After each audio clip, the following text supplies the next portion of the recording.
The house at the end of Older Street did not look dangerous. In fact, that was what made it unsettling. It blended into the row of aging homes like it had always been there, watching quietly while everything else changed. Its paint was a faded cream color, chipped in places but not neglected enough to draw attention. The windows were tall and narrow, their glass slightly warped, bending reflections in strange ways. The front porch sagged just a little, as if tired, and the wooden steps groaned even under the lightest weight. In the spring of 1978, Daniel and Ruth Harper stood on that porch holding hands, smiling like people who believed they had found the beginning of their forever. They were both in their late 20s, full of plans and certainty. Daniel worked long hours at a local factory, saving money with the hope of one day opening his own repair shop. Ruth had recently left a job at a clothing store, dreaming of starting a small home business. The house was not perfect, but it was affordable, quiet, and far from the noise of the city. The real estate agent described it as peaceful. That word stuck with Ruth. Peaceful sounded safe.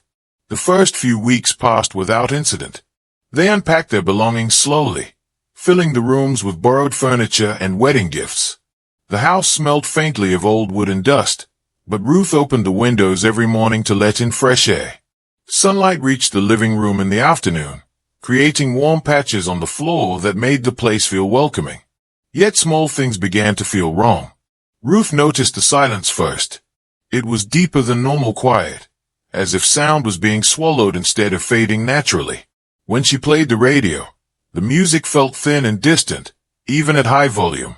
When she turned it off, the quiet returned too fast, pressing in around her ears. Daniel brushed off her concerns. He worked night shifts and slept during the day, and he said the silence helped him rest. Still, he admitted the house made strange noises at night. Pipes knocking, he assumed. Old houses had personalities, he joked. But Ruth felt watched. She could not explain it, and she did not try to at first. It was a feeling that crept up on her when she folded laundry in the living room or washed dishes at the sink. Sometimes she would turn suddenly, convinced someone stood behind her. No one ever did. The basement door bothered her most. It sat at the end of a narrow hallway, painted the same color as the walls, blending in too well. When it was closed, Ruth felt relief. When it was open, even slightly, the air seemed colder. She avoided going down there unless Daniel was home. Daniel, on the other hand, began spending more time in the basement. He said he wanted to organize tools and clear space for a small workshop. Ruth did not argue, though she noticed he came back upstairs pale and quiet, often rubbing his temples. The headache started a month after they moved in. Daniel complained of pressure behind his eyes, a dull pain that never fully went away. He blamed the night shifts, the stress, the dust in the basement. Ruth urged him to see a doctor, but Daniel kept postponing it. He said the pain was manageable, though his temper grew short and his sleep restless. At night, Ruth would wake to find Daniel sitting up in bed, staring at the bedroom door. When she asked what was wrong, he said he heard someone walking downstairs. Ruth listened but heard nothing. Then came the breathing. Ruth noticed it first while lying awake one night, unable to sleep. It was slow and deep, like someone inhaling through a blocked nose. She thought it was Daniel, but when she turned to him, his breathing was shallow and fast. The sound continued, steady and patient, coming from somewhere beyond the bedroom. The walls. Ruth covered her ears, but the sound remained, vibrating faintly through the structure of the house. By morning, it was gone. Daniel claimed he heard nothing. Days passed, then weeks. The breathing returned at random times. Sometimes Ruth heard whispering, though she could never make out words. Sometimes she felt vibrations beneath her feet, as if something heavy shifted below the floor. Daniel grew distant. He stopped joking. He stopped talking about the future. When Ruth asked him what was wrong, he snapped at her, then apologized, saying the house was getting to him. He said it felt like it knew when he was home, like it adjusted itself to his presence. One evening, Daniel came home early from work, looking shaken. He told Ruth that while he was in the basement, he felt a hand brush against his ankle. When he turned around, there was nothing there. He laughed nervously as he told the story. but his eyes stayed fixed on the floor. Ruth suggested they move. Daniel refused. He said leaving would feel like giving up. He said the house did not want them to leave, and saying it out loud made his voice tremble. Ruth realized then that whatever was happening was not just in her imagination. Daniel felt it too. The night before Daniel died, Ruth dreamed she was standing at the top of the basement stairs. The light below was on, casting long shadows upward. Daniel stood at the bottom, his back to her, completely still. She tried to call his name, but no sound came out. Something behind him shifted, and she woke up screaming. Daniel did not wake. In the morning, Ruth found the basement light on. She called Daniel's name as she walked down the hallway, her heart pounding harder with every step. The air felt thick, heavy with a sour smell she could not identify. The basement door was open wider than usual. Daniel lay at the bottom of the stairs, twisted at an unnatural angle.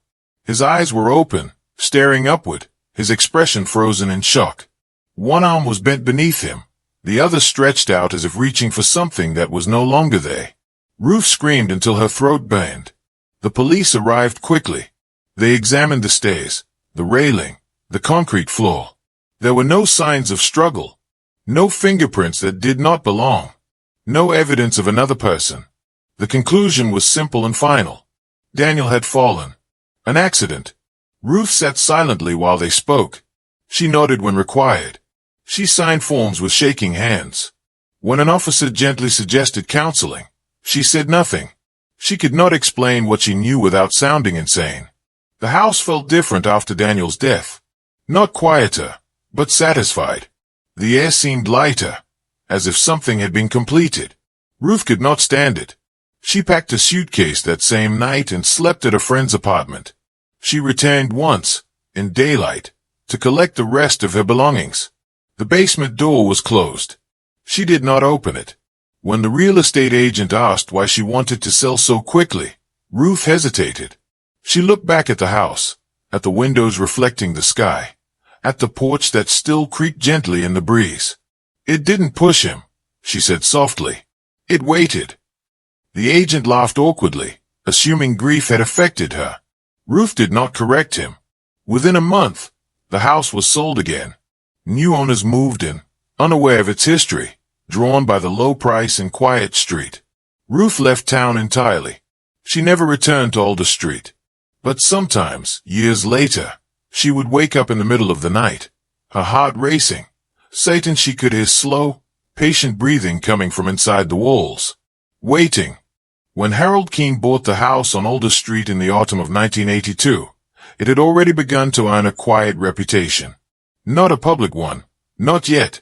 Nothing that would appear in newspapers or official records. But neighbors noticed how often the house changed hands, and how quickly people seemed to leave it behind. Harold, however, did not believe in rumors. He believed in logic, routine, and the comfort of predictability.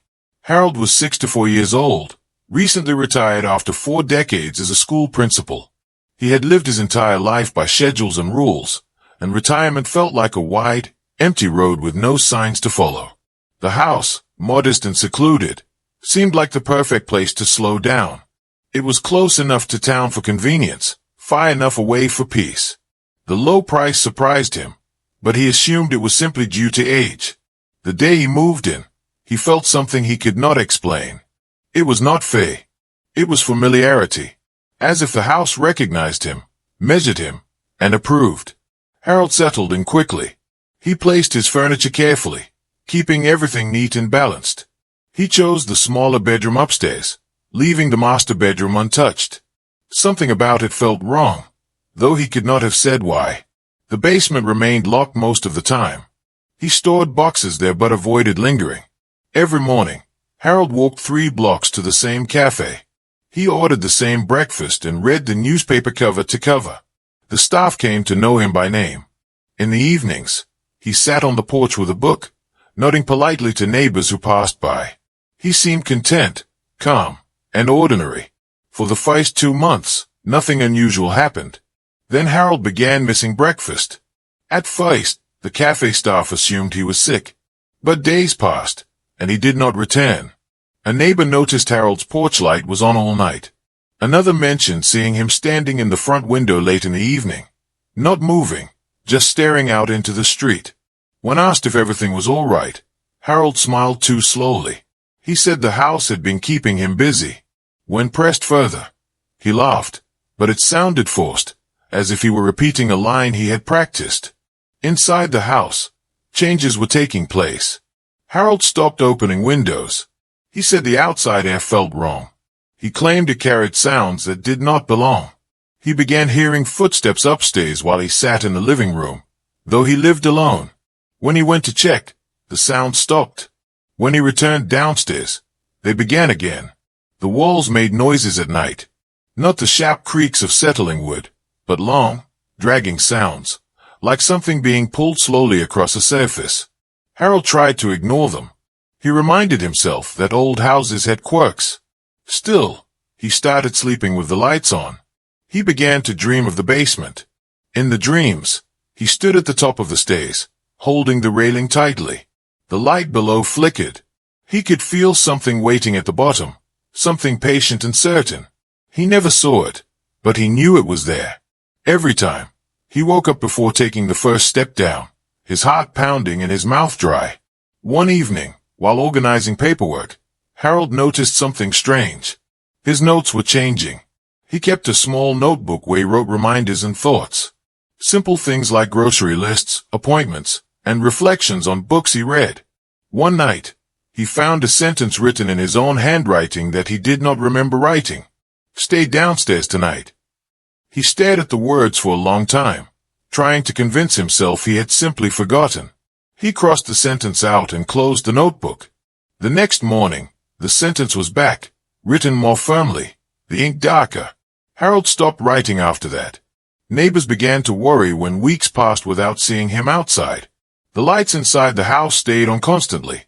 At night, shadows moved behind the curtains, slow and deliberate. Once, a neighbor claimed he heard someone speaking in the basement, though the windows were closed. Then came the fire. It started just after midnight on a cold January night.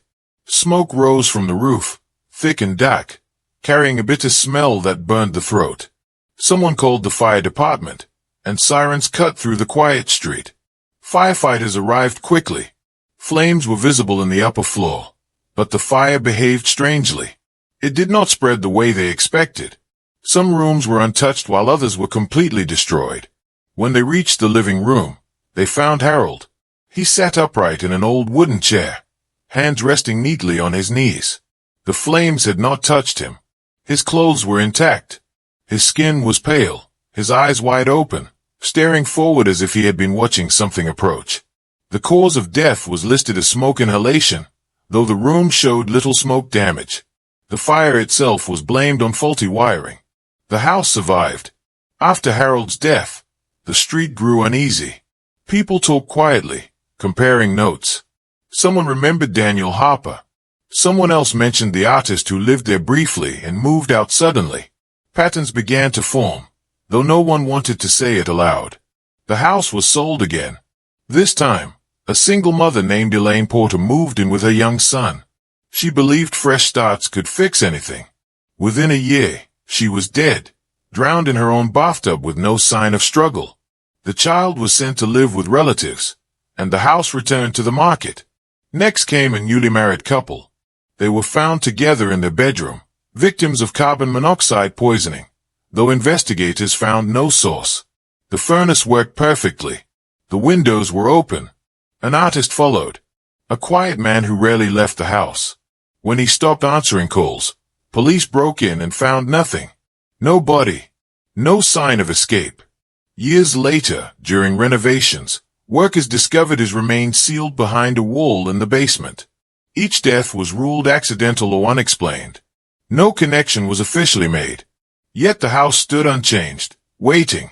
By the time the fifth owner died, the pattern was undeniable to those who lived nearby. The house did not take everyone quickly. It studied them. It learned their habits. It waited until they were alone enough, tired enough, uncertain enough. People stopped walking past it at night. Parents warned their children not to play near it. The street lights near the property flickered more often, though the city found no electrical issues. And still, the house continued to be sold. It did not need to chase anyone. It did not need to trap them. It only needed patience. By the time someone finally noticed the truth, the house had already claimed enough lives to perfect its method. And it was ready for someone who would not just live there, but listen. Someone curious enough to stay. Someone determined enough to uncover its secret. Someone who believed they were in control. That person would come later. For now, the house rested at the end of Older Street, its windows dark, its basement quiet, holding its history close, waiting for the next name to add to its silent collection. By the time Lena Moore first heard about the house on Older Street, she had already built a career out of chasing stories that other people preferred to forget.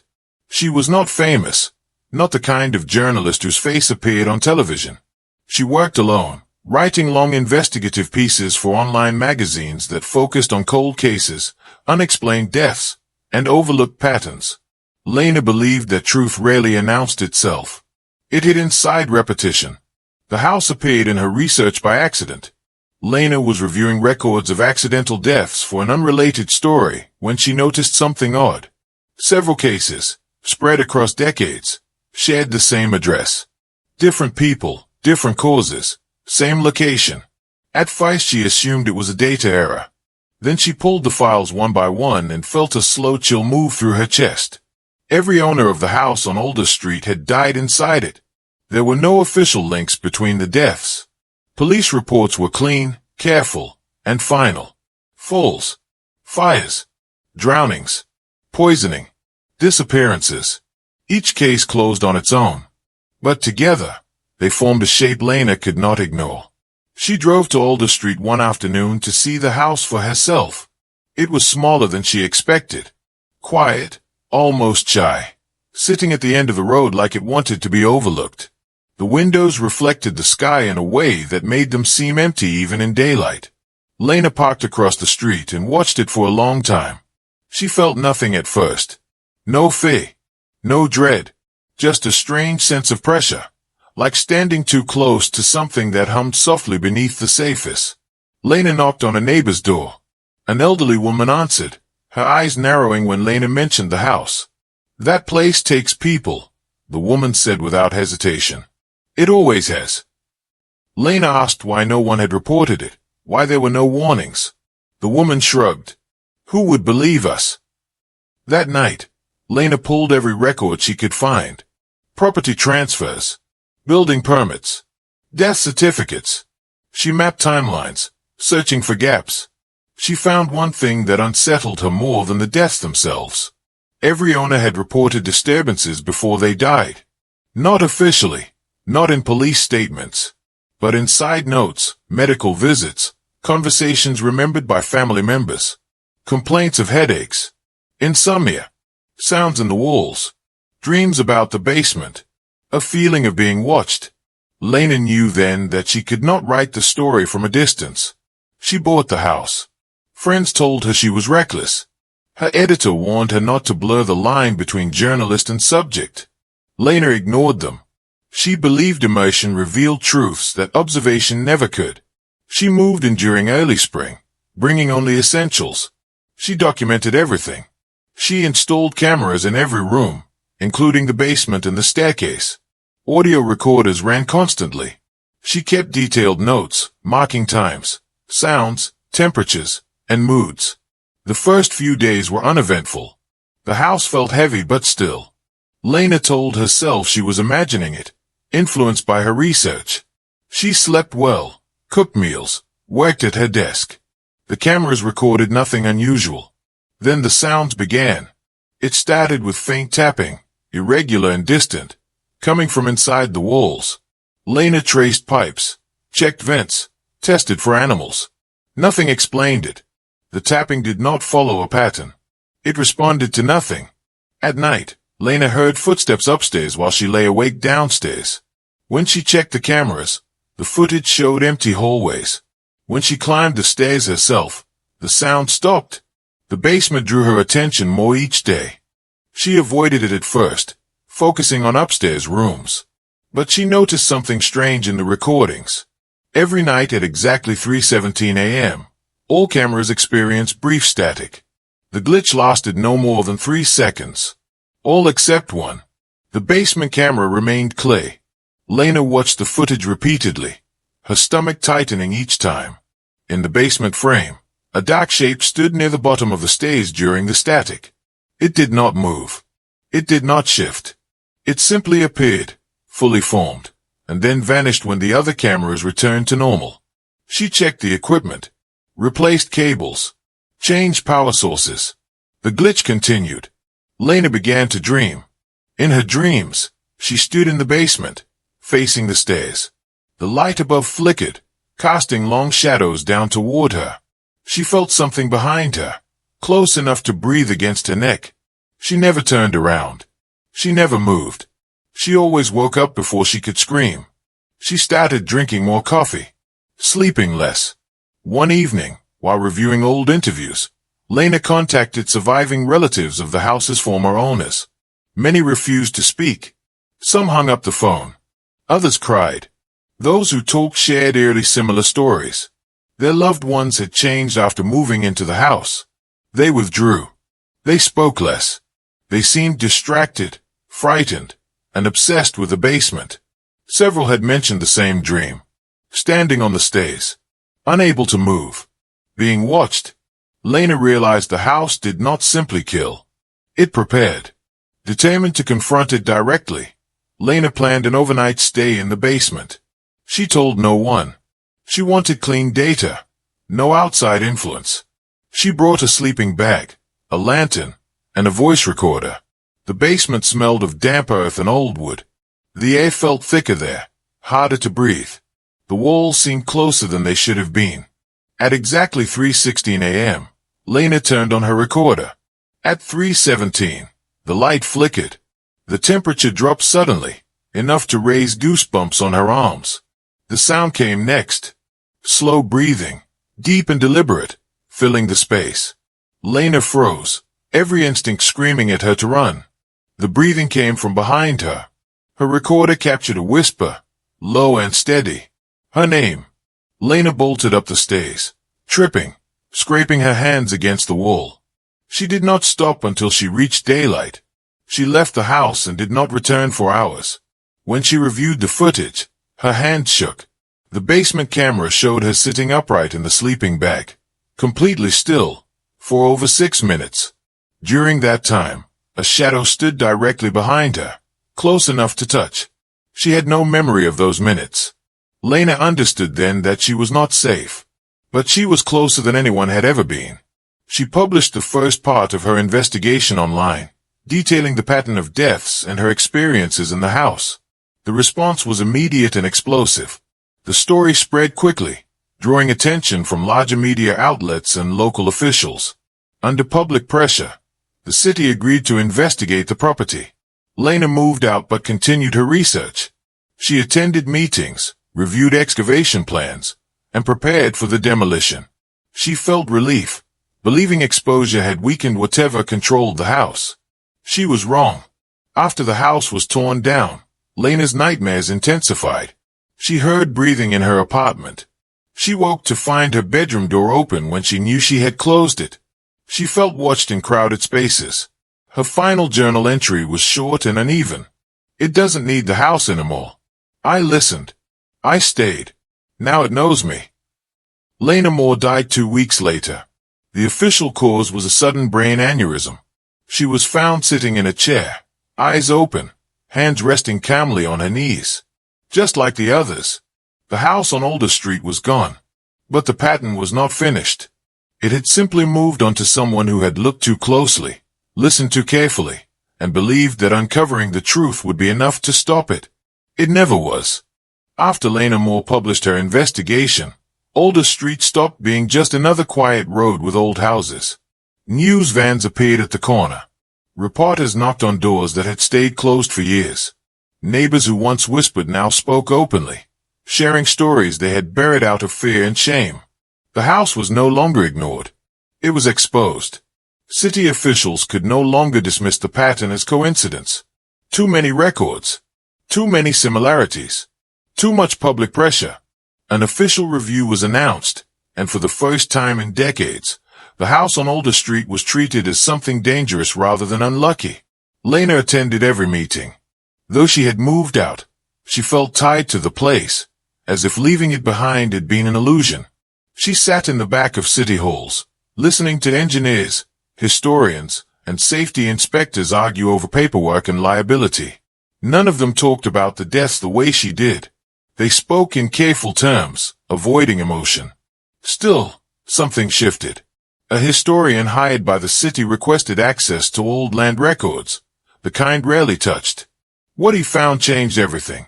Before the house existed, before Alder Street had a name, the land held a boarding home in the early 1900s. It was meant for travelers, laborers, and those who needed temporary shelter. The place was run by a man named Elias Crow and his family. On paper, it seemed ordinary. Then came the flu outbreak. Records showed that over a single winter, nearly everyone staying in the boarding home died. Official reports claimed illness spread quickly and resources were limited. What raised suspicion was the lack of burial records. There were no cemetery plots, no funeral notices, no transport logs. People had died, but they had not been laid to rest. Further digging revealed rumors from local newspapers of the time. Whispers that Elias Crow feared losing his property if authorities discovered the number of deaths. Stories suggested he hid the bodies beneath the building, sealing them away to protect himself. Crow himself was later found dead in the basement of the boarding home, sitting in a chair, eyes open. The building was demolished soon after. Years passed. Memory faded. Then the house on Alder Street was built directly over the site. When Lena heard this, something inside her went cold. The dreams made sense. The basement, the chair, the waiting. The thing beneath the house had been there long before walls were built around it. Demolition was approved quickly after that. The city framed it as a safety measure, citing structural instability and outdated wiring. Few mentioned the real reason out loud. On the day demolition began, a crowd gathered across the street. Some came out of curiosity. Others came to see the end of something they had feared for years. Lena stood among them. As workers tore into the house, something felt wrong. The machine stalled repeatedly. Tools broke for no clear reason. One worker claimed he heard voices beneath the floor, but he laughed it off when others stared at him. When the basement was finally exposed, the air changed. A heavy smell rose from the ground, old and bitter. Excavators slowed as the floor was broken apart. That was when they found the room. It was not on any blueprint. A small sealed chamber beneath the basement floor, hidden with deliberate care. The walls were reinforced. Thick chains were bolted into the concrete, rusted but strong. In the center of the room sat an old wooden chair. It faced the stairs. No bodies were found in the room. No bones. No remains. Just the chair and deep scratch marks in the concrete, as if something had been dragged away many times over many years. The discovery never made the full news. Officials released a short statement and sealed the records. The chair was removed and destroyed. The remaining debris was cleared quickly. Within days, the house was gone. The lot stood empty. At first, people felt relief. The nightmare stopped for some neighbors. Children returned to the sidewalk. The silence felt lighter. Lena believed, for a moment, that it was over. But she was wrong. The land did not feel empty. It felt exposed. Lena began to notice changes in herself. She struggled to sleep, even far from Alder Street. She heard sounds in her apartment that reminded her of the house. Slow footsteps. Breathing that was not her own. She told herself it was trauma, exhaustion, stress. Then she found dirt on her shoes one morning. Dark soil, damp and heavy. The kind found deep underground. Lena had not been near the lot. She returned to her notes, rereading her journals from the house. She noticed something she had missed before. The house had never forced anyone to stay. It had waited. It had observed. And once someone paid enough attention, once they listened long enough, the connection was made. The house was never the source. It was the door. Lena tried to warn people. She contacted city officials, urged them to seal the land permanently. They dismissed her concerns, suggesting rest and counseling. She felt herself slipping, her thoughts circling the same realization. The thing beneath the house had been contained by walls, by structure, by ownership. Now it was free. 2 months after the demolition, a night security guard was hired to watch the empty lot. He was found dead in his car at the edge of the property, sitting upright, eyes open. No sign of struggle.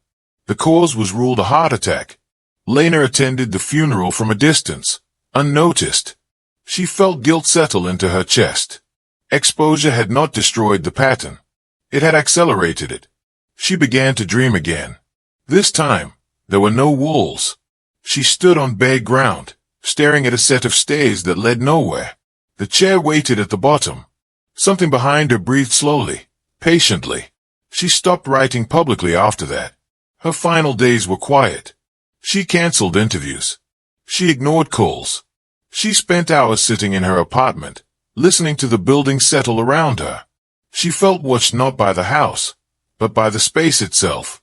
The last entry in her journal was written shakily, as if her hand did not fully belong to her anymore. The walls hid it. The house fed it. But it learned from us. It learned how to wait without needing a place. When Lena Moore died, officials said the case was tragic but unrelated. Another coincidence. Another closed file. But some people noticed a detail that tied everything together. She was found sitting in a chair. The house on Older Street was gone. The walls had been torn down. The basement destroyed. Yet the truth had surfaced too late. What lived beneath the house had never been trapped there. It had only been resting. And now, with nothing left to hold it in place, it had learned how to follow. After Lena Moore's death, the story of the house on Older Street should have ended. The building was gone. The basement had been destroyed. The chair that tied so many deaths together had been burned and buried in a landfill miles away. On paper, there was nothing left to investigate. No structure. No crime scene. No reason to continue. And yet, the pattern did not stop. For months after Lena's funeral, the empty lot remained fenced off. Yellow tape fluttered in the wind like a warning no one fully understood. Neighbors avoided looking at it for too long. At night, some claimed they saw shapes moving across the dirt, impressions forming and vanishing as if someone invisible were walking back and forth, measuring the ground. The city insisted it was imagination. Eventually, attention faded.